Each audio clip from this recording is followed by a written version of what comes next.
மலச்சிக்கல் ப்ராப்ளம் இருக்குங்களா? அப்போ முதல்ல உங்கள் வீட்டில் இருக்க டைனிங் டேபிள் தூக்கி வெளில போட்டுருங்க. என்னடா இது மலச்சிக்கலுக்கும் டைனிங் டேபிள் கனெக்ஷன் பார்க்குறீங்களா? ஆமாங்க. நீங்கள் எவ்வளோ நாள் நீங்கள் வந்து டைனிங் டேபிள் உட்காந்து சாப்பிட்றீங்களோ உங்களுக்கு மலச்சிக்கல் உங்களை விட்டு போகவே போகாது. மெயின் ரீசன் என்னன்னு பார்த்தீங்கன்னா, நீங்கள் சேரில் உட்காரும்போது உங்களோட அப்டமன் வந்து அவ்வளோ ப்ரெஷர் இல்லாமல் ரொம்ப கம்ஃபர்டபுளாக இருக்கும். ஏன்னா உங்களோட இன்ட்ரா அப்டாமினல் மசில்ஸ் எல்லாமே ரொம்ப ஒரு கம்ஃபர்ட் ஜோனில் இருக்கும். ஆனால் அதே நீங்கள் வந்து தரையில் உட்காந்து சாப்பிடும்போது என்ன ஆகுனா, உங்கள் இன்ட்ரா அப்டாமினல் மசில் வந்து கம்ப்ரஸ் ஆகி ரிலாக்ஸ் ஆகும்.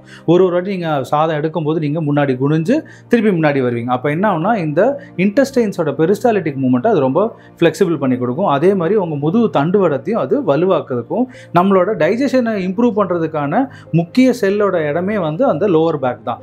அந்த இடத்துல உங்களுக்கு வந்து அதை ஆக்டிவேட் பண்ணி கொடுக்கும். அப்போ என்ன பண்ணுவீங்க, ரெகுலராக நீங்கள் தரையில் உட்காந்து சாப்பிடும்போது என்னன்னா, உங்கள் டைஜஷனை சரியாகும் போது ஆட்டோமேட்டிக்காக உங்கள் கான்ஸ்டிபேஷன் வந்து வரவே வராது. அப்போ மலச்சிக்கல்லேருந்து வெளியில் வரணுமா, முதல்ல டைனிங் டேபிளை வெளில போட்டுட்டு தரையில் உட்காந்து சாப்பிடுங்க. அதை விட ஒரு பெரிய சுகமே இருக்காது. தேங்க்யூ.